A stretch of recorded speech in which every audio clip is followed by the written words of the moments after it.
We often talk, enthusiasts like you and I, about what is the greatest Formula One car of all time. And inevitably, the discussion goes on forever. There's never a conclusion. It's always very subjective. And in my case, I certainly always introduce cars that I think were the most beautiful cars of all time. And I always mention the Lotus 33B, 1965. I have a soft spot, I have to say, for BRMs over the years, particularly from the mid-60s, Ferraris from that period too. And I always mention the Williams FW14B as well, partly because it's very close to my heart in terms of the career I've been very lucky to have had so far in Formula One. We won the World Championship when I was team manager at Williams in 1992, thanks mainly to the work of geniuses like Adrian Newey, Patrick Head, and of course Nigel Mansell. That car was supremely successful, probably the most technically advanced Grand Prix car of all time, and it was beautifully designed and engineered. I was there, I saw it. We went through growing pains in '91 with the passive suspension FW14, but we always knew that in '92 we'd be moving to active ride, which in itself was not innovative. We'd already seen that in Formula One, but we would have traction control as well. That was the first time that had been used in Formula One. And with all the other developments, John Barnard had brought in the semi-electronic gearbox. We would have up and down shift paddle changes on the steering wheel. Still a clutch pedal, but the ability on the steering wheel for the driver to go into automatic upshift mode without a clutch, that was, if necessary. Also, devices, buttons on the steering wheel to enable him to adjust the ride height, front roll stiffness, all sorts of amazing advances, which Nigel particularly maximised. It always annoys me actually when people write off that championship as a year in which Nigel Mansell had an unbeatable car, because it's one thing to have an unbeatable car, it's quite another to maximise that car in every dimension and get the best from it. But it was just a golden era. If you think about it now, Adrian Newey, currently a world leader with Red Bull Racing, Paddy Lowe, technical director at Vodafone McLaren Mercedes, also at Williams at that time, basically in charge of the active ride suspension side, and Patrick Head with all the experience and knowledge and feel that he brought as well. Today we're at a beautiful little airfield very near Silverstone. I love airfields. I love the whole atmosphere about them. There's always an energy to an airfield that you don't get in any other walks of life. And Williams are going to be running again the 92 FW14B. It's chassis number 6, which actually didn't do any winning. But that's fine, because this car has been sitting around virtually untouched for 20 years or so. And it's been perfectly brought up to date. I say brought up to date. It's been perfectly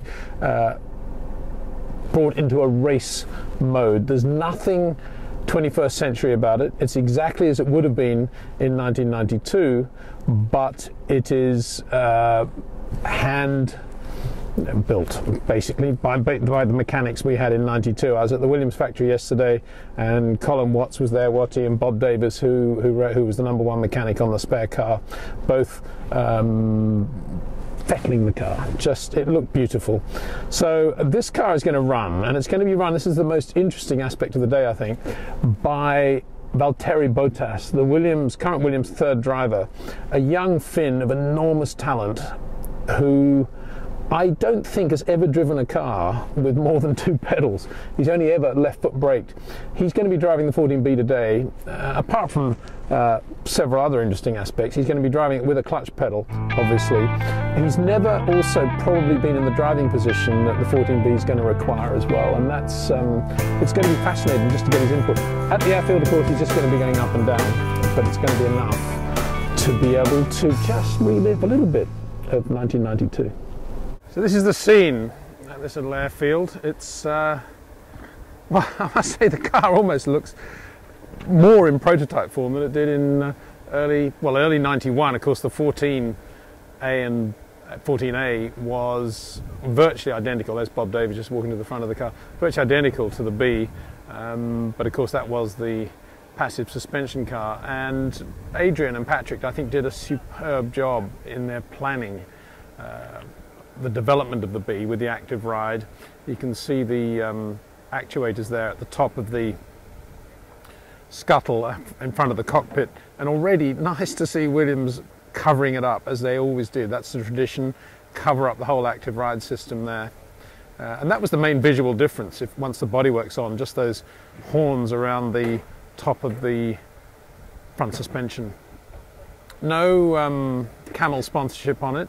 That's because the car is going to be run shortly in France, I believe to be driven by Alain Prost. And of course in France no tobacco advertising would be allowed. It's a slight sort of reminder of 1991 when the car ran the first few races without any advertising on the engine cover then as well, just while we put together the finishing touches of the Camel sponsorship deal. Tim Newton here just setting up some cones. Tim, of course, team manager, race team manager, now test team manager, if there is such a thing these days. Tim, how you doing, mate? Not bad. Tim and I go back a long way. He helped me in my very brief racing career working for Roger Dowson Racing, and we were just talking about poor old Roger, who passed away just a couple of months ago. Great English, British club racing protagonist, team owner. So the big moment's going to be ready when Valtteri Bottas arrives, I think, and we see him. We see the look on his face when he sees the car and he sees the airfield.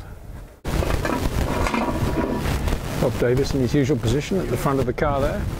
One of the best front jack men I ever knew. And of course, being a front jack man means standing there when Nigel Mansell's charging towards you at whatever pace with no pit lane speed limit. And Bob was the guy that never moved. And Nigel's judgment, I have to say, was pretty much perfect for his race career, certainly at Williams. Just chatting to Chris Dietrich there on the IT side. We have a 250 kilobyte VCM, vehicle control module, in the right side pod of the car now, which is good for about 3 laps of memory, as compared with the 2 gigabyte memory they have in the current Formula One cars. But as we were just saying, it did the job in '92, and this had a lot more computer power than Apollo 11, which got Neil Armstrong there and back. So horses for courses. Fond metal wheels. Haven't seen that name around for a while, but that's all the original. That's the original wheel.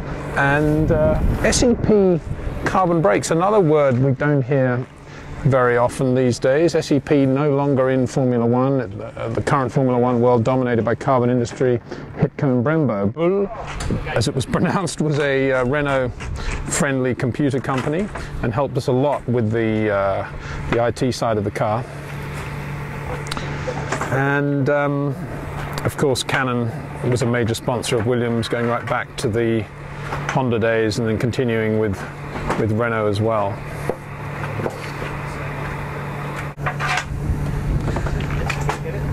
And there we see the VCM on the side of the car. Just a card that can be pulled in and out. About 3 laps worth of data, as I say. But boy, did it do the job. It's coming.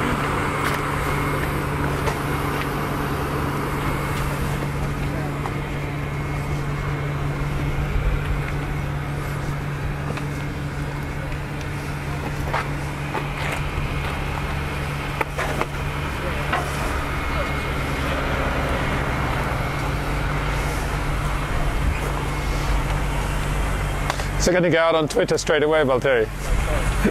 Sorry? You're going to put that out on Twitter? I'm not in Twitter. Ah, good. No social media. Yeah, very good. What do you think about this car? Do you remember it? What does it mean to you, the Nigel Mansell 92? Well, it's World Championship car. Never drove a car like that. So, and I've never driven anything older than Formula Renault 2007. So it will be cool to see how it goes. But more than that, active ride, traction control, it's going to be amazing. Adrian Newey car. Yeah, going to be something different for sure. It's going to be a great experience. And, we've done some active suspension straight line testing, but I mean, it will be completely different. And as soon as I will get to drive around some corners with this thing, it will be It would be nice to feel how it is, because the car doesn't actually roll, it's just controlled by the active suspension, so we'll see. And if you want to reduce drag on the straight, you just press a button. Yeah. A bit like DRS, but probably more effective. Yeah. And a foot clutch. Yeah, exactly. Yeah, I had that one in Formula Renault and F3, so it should be no problem. But everything is so tight in there, so actually we'll see how it is with the leg. It was the first cockpit in Formula One in which you couldn't see the driver's arms. It's very enclosed and quite an upright driving position. You've done a seat fitting. What are your thoughts on that driving position? Well, yeah, a bit more upright, and it's really narrow, so your hands are kind of like squeezed together, and the steering wheel is more forward. There's also less room for your hands to turn. You always touch your legs a little bit. So, yeah. So, definitely something different. And I understand from the mechanics that you've got a Nigel Mansell steering wheel. I mentioned that only because the rim is thicker than the Riccardo Patrese one. He liked quite a thick rim. It's the personal steering wheel that we had on the car then. How does that wheel feel to you? Because you're quite used to the modern sort of semi-computers which pretend to be steering wheels. Yeah, it's a proper wheel for a start.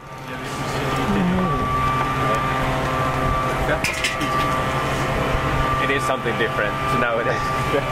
We've got only 3 buttons, so. But significant buttons. One, I believe, the radio. The other, I think the other 2 from memory. One is the low drag, and the other is front roll bar stiffness. Okay. And on the back you have up and down shifts for the paddle. Remember the first time Damon Hill drove with that paddle shift? He was going over the curbs at Silverstone and kept changing up or down as he hit the curb. Yeah, from just knocking his hands. Yeah. But quite small diameter. Yeah, very small. But as I say, quite a thick rim. Is that a thicker rim or about the same that you would normally have? A little bit thicker. A little bit thicker. Yeah, we got something really similar what we had in Formula Renault also. Yeah. Have you ever met Nigel Mansell? Not personal. I've seen somewhere in the paddock, but haven't met personally. He was a tough guy, but also very, very technically and technically sound, and a sensitive driver too. Yeah. I think you'd probably get on very well with him. This car was phenomenal in the wet, with the active ride coming into play, and also Nigel's ability. In a way, it's a shame it's not raining. I'd love to see you in the wet, even if it's a straight line here. Yeah. Maybe better let it dry first when I get to drive with this car. Okay. Then we go up the wrong way. Yep. So the midpoint of the runway. I'll take you up and show you. Yeah. Midpoint of the runway, then a gentle turn, back down again. Yeah. And done. And now I'll get you to turn, when you come to the bottom here, I'll get you to turn the engine off there, and we'll push you back. Okay. It's chassis number 6, Johnny, right? It is, yeah, the first FW14B. Which isn't a number that jumps out at you in terms of the history books and results of this car. So what actually did this car achieve? Well, I think quite similar in terms of today's cars. It was the first chassis of the year. It is the first FW14B. So therefore it would have been the high mileage car through the pre-season. Therefore it went, if I'm correct, to the early season Grand Prix, South Africa, Mexico, Brazil, etc. as a T car. So it would have seen some mileage in the practice sessions, the Sunday morning warm-up. But it later became one of the test team's main cars because the race cars were chassis numbers such as 10, 11, 8 in the case of Nigel's early season car. It also looks to contain a Prost adaptation for the seatbelt, something that would indicate as being a testing car, because of course late in the season when he signed for us in September he was able to commence testing right away. So as well as racing and testing FW15s, he was also testing FW14Bs in the autumn to winter months of 1992. And I see it's in Riccardo Patrese number and colours as well.